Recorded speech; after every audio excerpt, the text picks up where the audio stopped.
नारद जी बोले, भगवान नारायण ने कौन सा रूप धारण करके तुलसी में वीर्याधान किया था, उसे मुझे बताइए। तब श्री नारायण बोले, हे नारद, देवताओं का कार्य सिद्ध करने में सदा तत्पर रहने वाले भगवान श्री हरि वैष्णवी माया के द्वारा शंखचूड़ का कवच लेकर और फिर उसी शंखचूड़ का रूप धारण कर उसकी पत्नी का पतिव्रत्य नष्ट करके शंखचूड़ को मारने की इच्छा से साध्वी तुलसी के घर गए थे।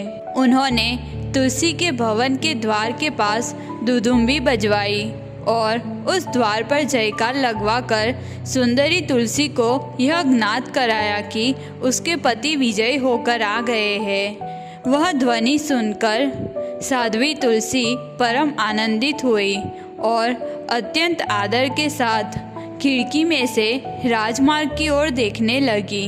उसने ब्राह्मणों को धन देकर मंगल कार्य कराया और वंदनियों, भिक्षुकों और गायक आदि को भी धन दिया।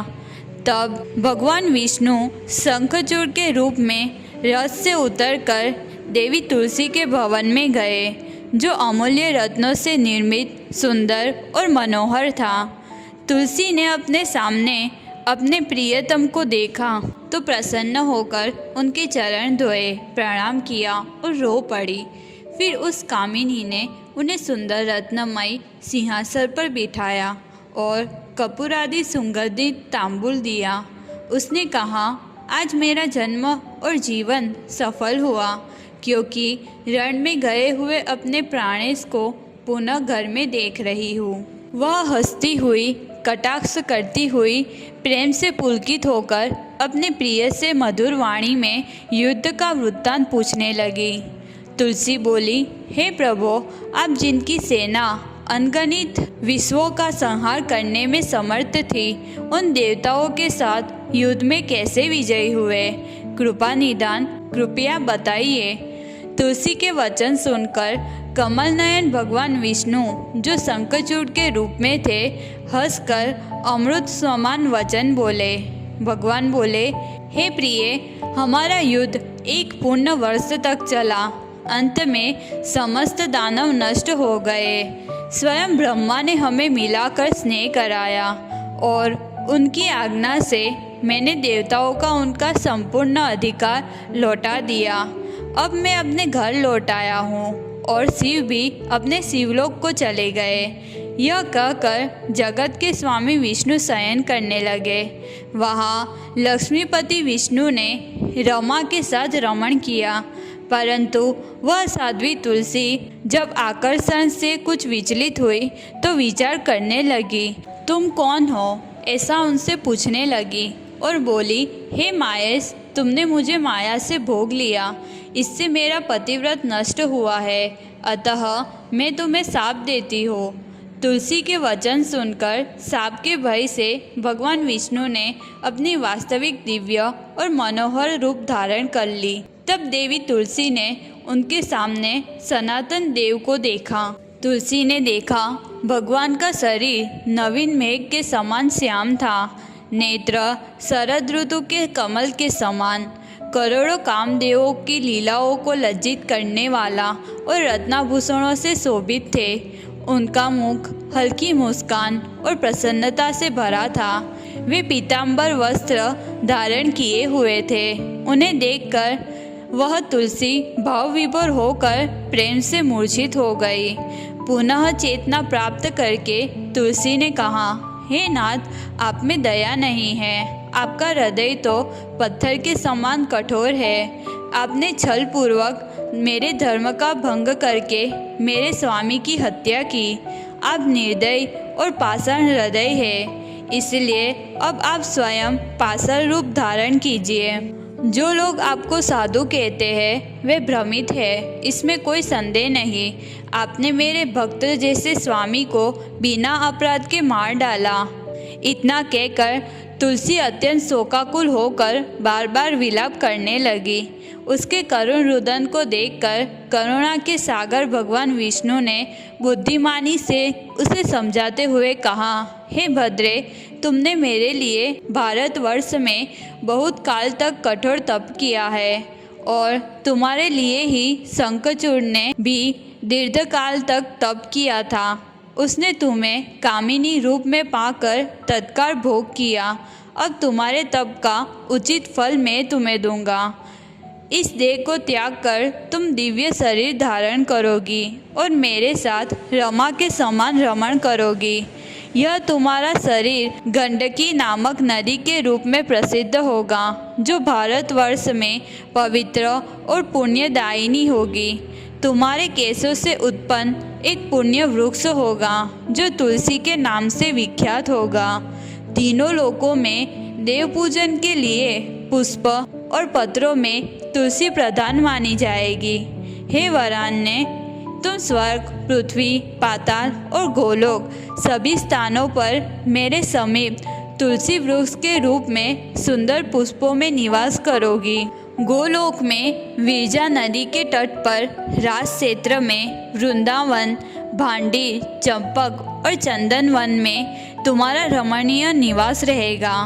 माधवी, केतकी, कुंद, मालती और मल्लिका के वनों में तुम्हारा निवास होगा और तुम पुण्य स्थानों में पुण्य प्रदान करने वाली बनोगी। तुम तुलसी वृक्षों के मूलों में, पुण्य स्थलों में और तीर्थों में अधिष्ठान लेकर सबको पुण्य देने वाली बनोगी।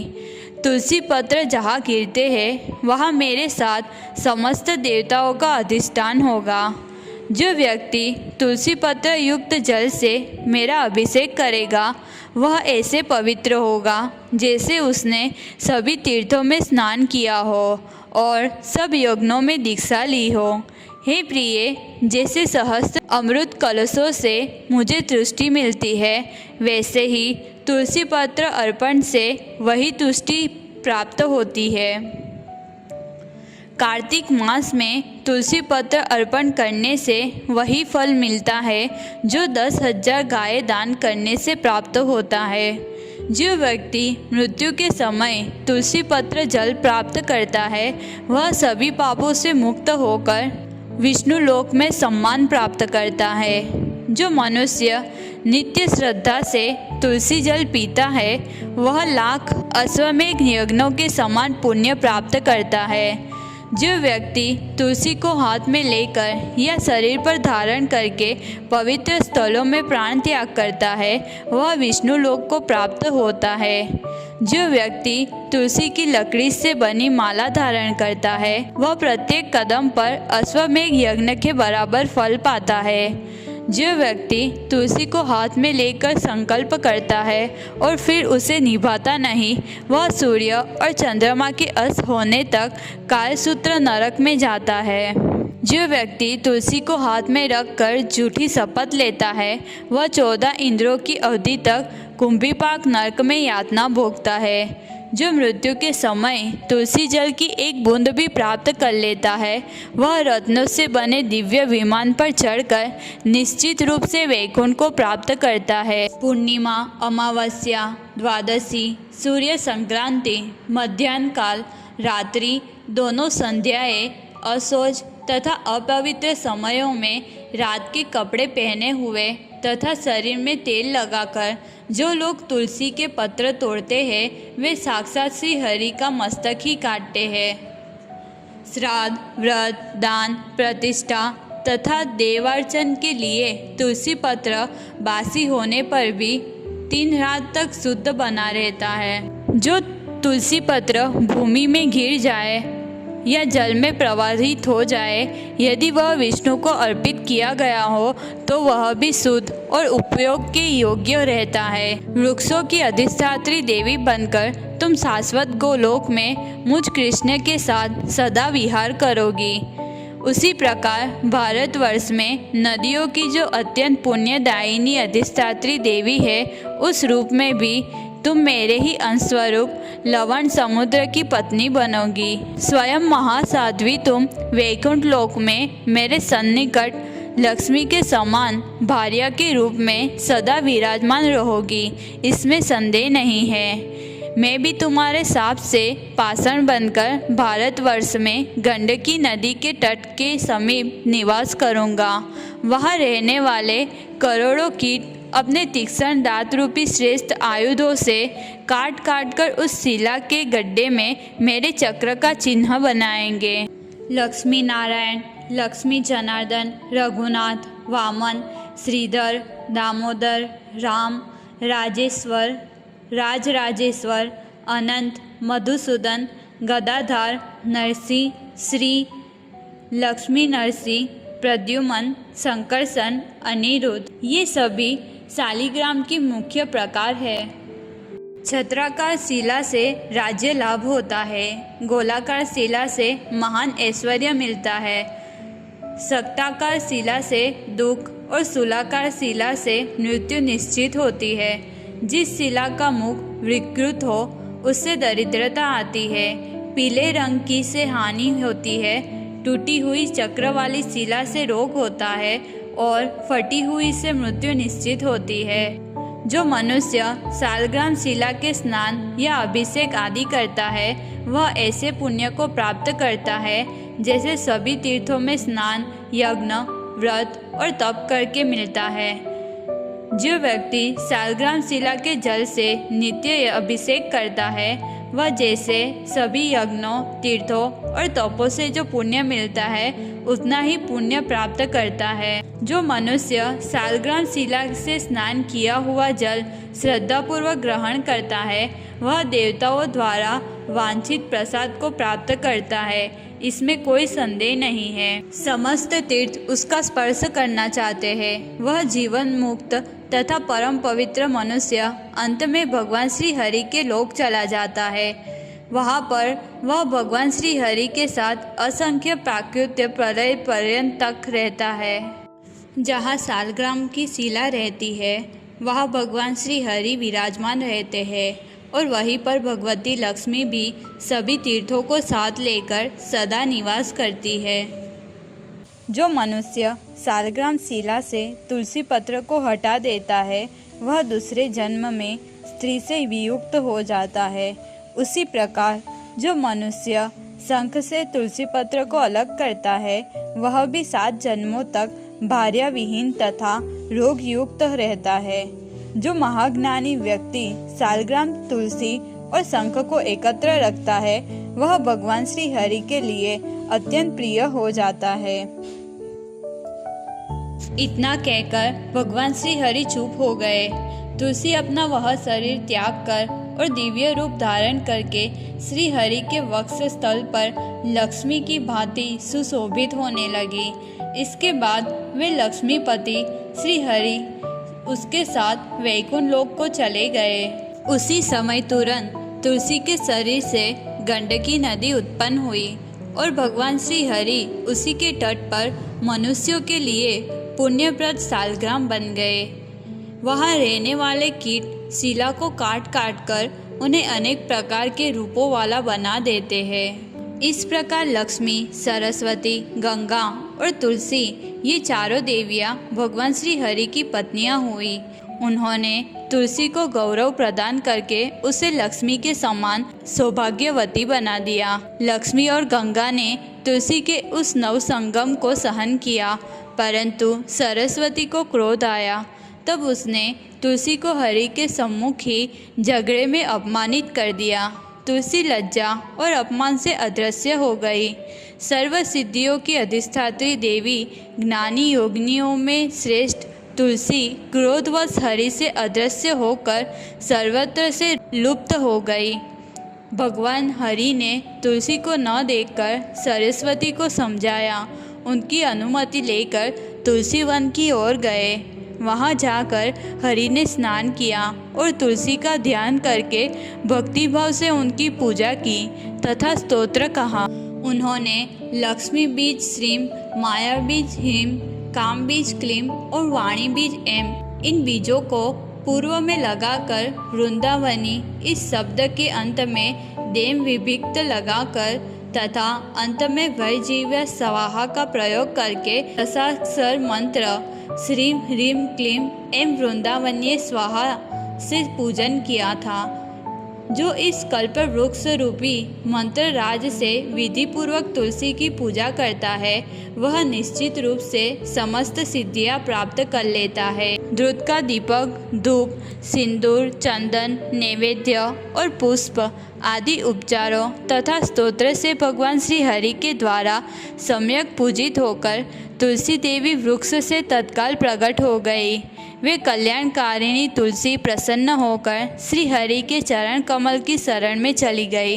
तब भगवान विष्णु ने उन्हें यह वर प्रदान किया, तुम सर्व पूज्य हो जाओ। सुंदर रूप वाली तुमको मैं अपने मस्तक तथा वक्ष स्थल पर धारण करूँगा और समस्त देवता आदि भी तुम्हें अपने मस्तक पर धारण करेंगे। ऐसा कहकर भगवान श्री हरि उन तुलसी को साथ लेकर अपने स्थान पर चले गए। भगवान विष्णु के इस वरदान से वे देवी तुलसी परम संतुष्ट हो गई और सरस्वती ने उन्हें पकड़कर अपने पास बैठा लिया। उस समय लक्ष्मी और गंगा के मुख पर मुस्कुराहट आ गई और उन्होंने विनम्रता पूर्वक उन साध्वी तुलसी को पकड़कर घर में प्रवेश करवाया। भगवान विष्णु द्वारा रचित तुलसी स्तोत्र। वृन्दरूपाश्च वृक्षाश्च यदेकत्र भवन्ति च विदुर्बोधास्ते न वृन्दं मत्प्रियं ताम भजाम्यहम्। जब वृंदा, तुलसी रूप वृक्ष तथा अन्य वृक्ष एकत्र होते हैं तब विद्वान लोग उसे वृंदा कहते हैं। ऐसी वृंदा नाम से प्रसिद्ध अपनी प्रिया की मैं उपासना करता हूँ।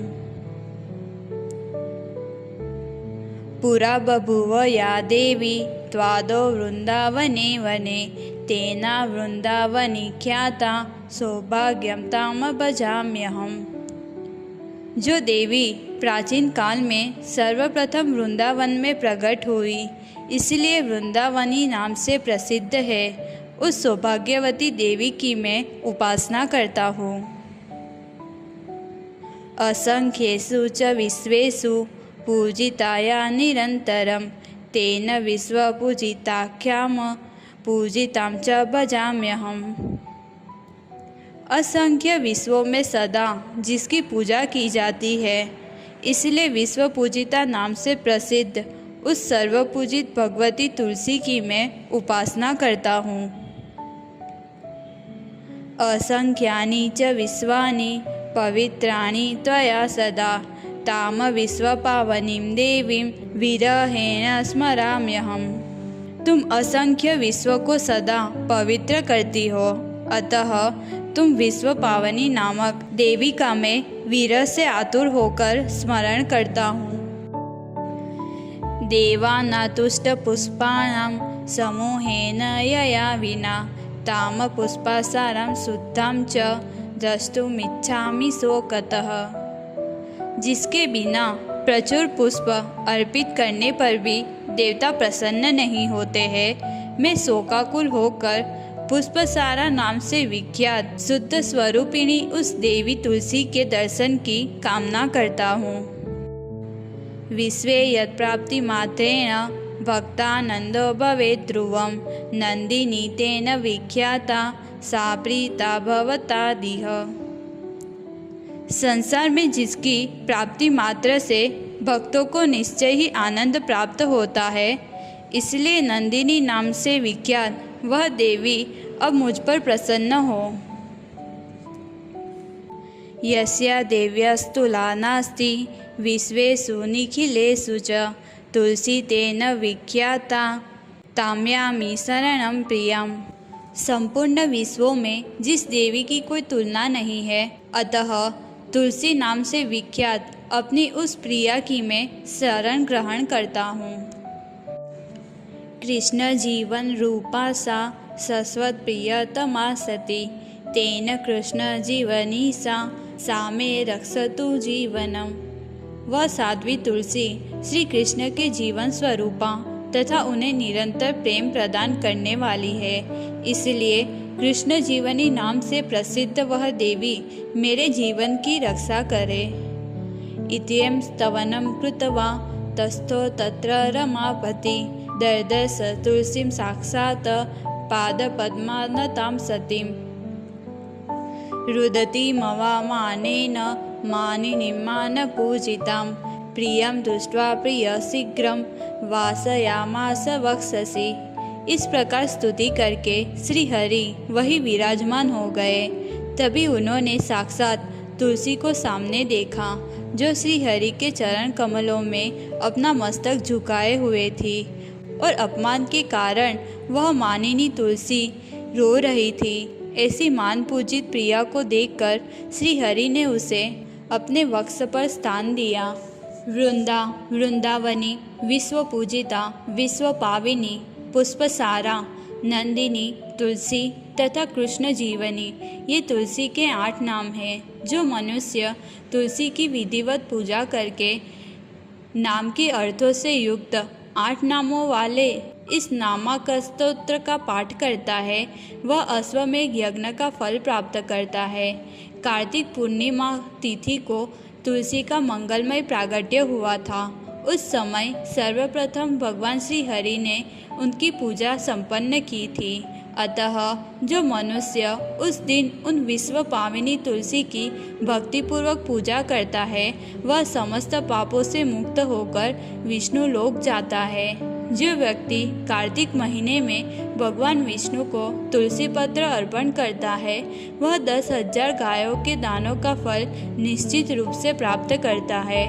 इस नामास्तक स्तोत्र के श्रवण मात्र से पुत्रहीन को पुत्र प्राप्त होता है, भार्याहीन को भार्या मिल जाती है, बंधु विहीन को बंधुओं की प्राप्ति हो जाती है, रोगी रोग मुक्त हो जाता है, बंधन में पड़ा हुआ व्यक्ति बंधन से छूट जाता है, भयभीत मनुष्य निर्भय हो जाता है और पापी पाप से छूट जाता है।